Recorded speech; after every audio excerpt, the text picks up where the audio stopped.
Last week we built our first in-trail feature, dubbed the MAIM frame. I purposely positioned it at the slowest point on the trail to keep things interesting, but that's kind of what made it so hard to ride. It seems like everything I build is sketchy for the wrong reasons. So this morning, Kevin and I got to work on a reroute that would make the MAIM frame a little more fun to ride.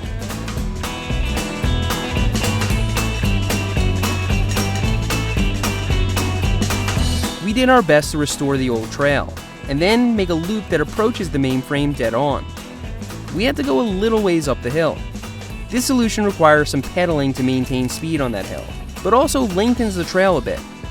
With a more direct approach, it's way easier to get speed for the MAIM frame, and that speed can get you into trouble. So things are back to being sketchy, but for the right reasons.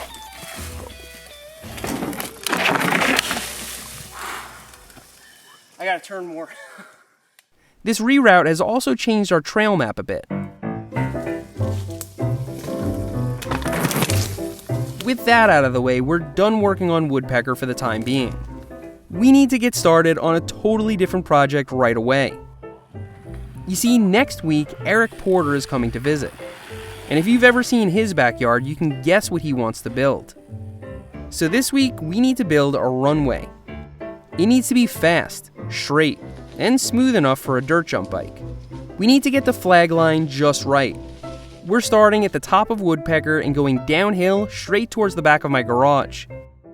It looks like the trail is headed straight onto the lawn, but that's not entirely true. I can't really explain it without spoiling the surprise, so let's just get to building.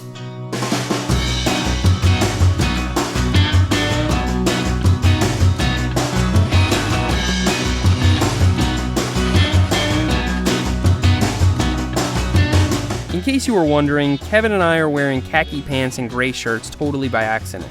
There aren't any mirrors out on the trail, so neither of us noticed we were matching until looking at the footage. Also by partial accident, we're neighbors again. That's one of the reasons you see so much of Kevin now. He only lives 10 minutes away from me, and he's been a huge help. But Kevin always has been and still is a terrible influence. You know how to fell a tree in whatever direction we want? Yeah, man. The only tree along our flag line is this dead pine, and we had planned to cut it down strategically and carefully. That's not what happened. Look, there we go. I got it. My goodness. I did not expect that to happen so easily. Right here, I was looking up, watching the top of the tree wobble like a noodle. As I considered the possibility of it breaking off and hitting us, the real hazard came from below. The moral of the story is, don't take down trees this way. Alright, I'm done being unsafe. I'm getting my safety gear on.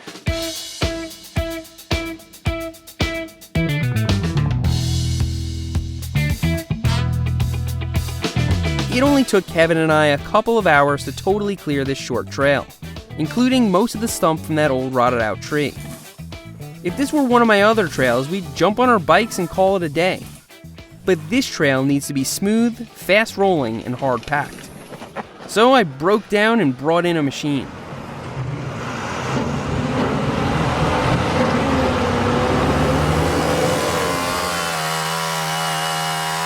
Well, technically this is a machine. It's the same little tiller I had back on Berm Creek. Although a micro cultivator has very little in common with an excavator, what we're doing with it here is very much the same. By churning the soil and digging down to the clay, we end up with a more consistent medium that can be raked, sculpted, and compacted. We'll be going over this multiple times, pulling out old roots, breaking down the high spots, and filling in the low spots. But I think we might also build a little jump at the beginning. So, right here.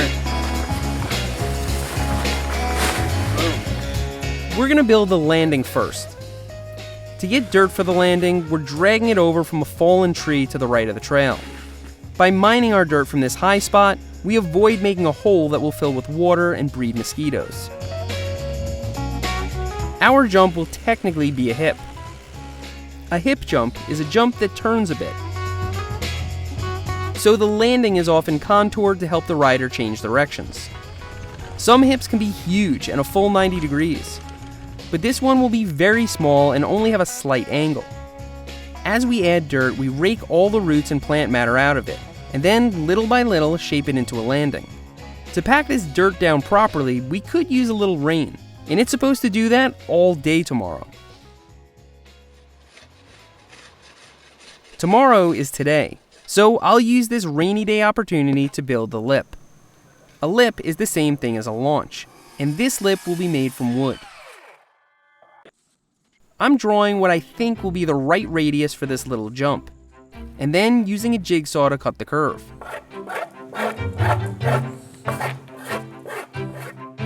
These pieces of wood will be the sides, and as you can see, one is steeper than the other. Once we install our slats, the lip should bias left, making it the perfect counterpart to our landing.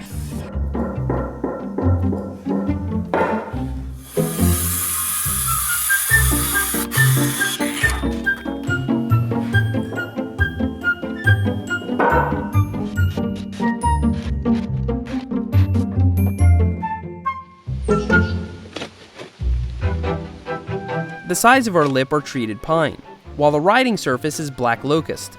Since all our lumber is rot resistant, we can bury this whole thing in the ground and adjust the lip however we want. There is a science to this, but I'm just using my experience as a rider to eyeball it.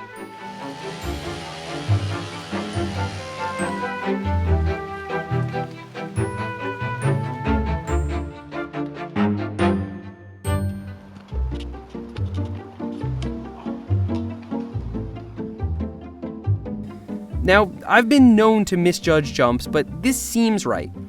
Let's see if that really is the case.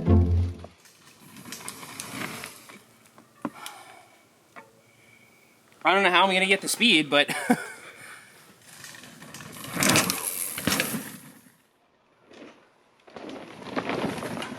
Tires hit here where I sort of expected, but you can see I did case it a little bit.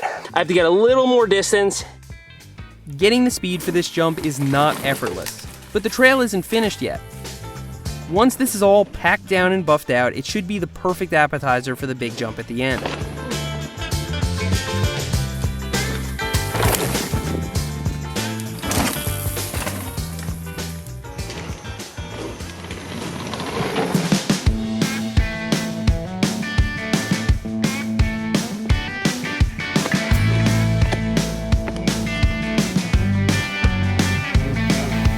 My friend Jep is in town, and of course I'm putting him to work on the trail. As I use the tiller on the spots that still contain loamy topsoil, Jep rakes it flat. Then we go over it again to clip roots sticking out of the ground and detail anything we missed.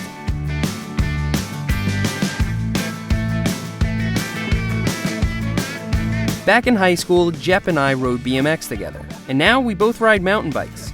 That's also the case with my friends Scott, Dan, Nick, and pretty much everyone I grew up riding BMX with. I can't tell you why they all started riding mountain bikes, but I can tell you that they all still know how to jump.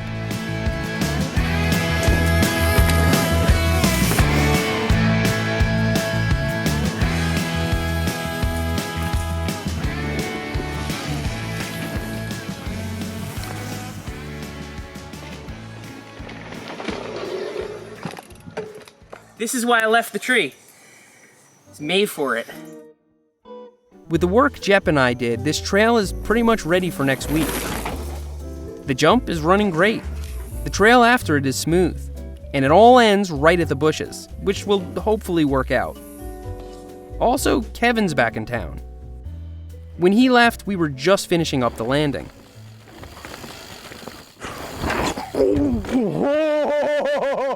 Back tire cleaned it good. I feel like that's part of jumping though. Like you have to jump and go for it. And if the front catches, know the suspension's there and it's gonna give. That was almost exactly what happened when I broke my collarbone. Every time you come over here, you gotta bring your helmet at Seth's house. Cup of coffee, bring a helmet.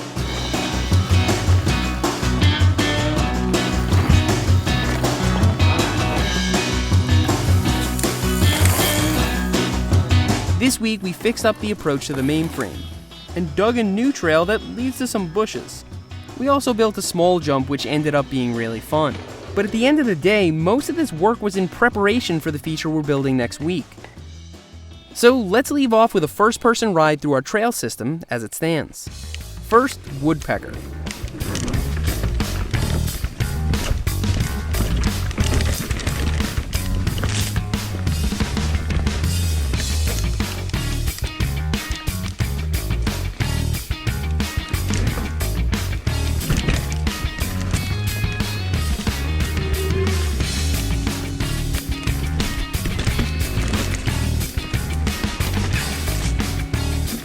And back to the top.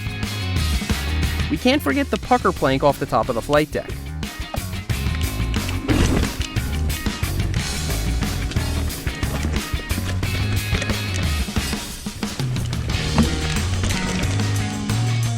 And finally, a run through our new trail.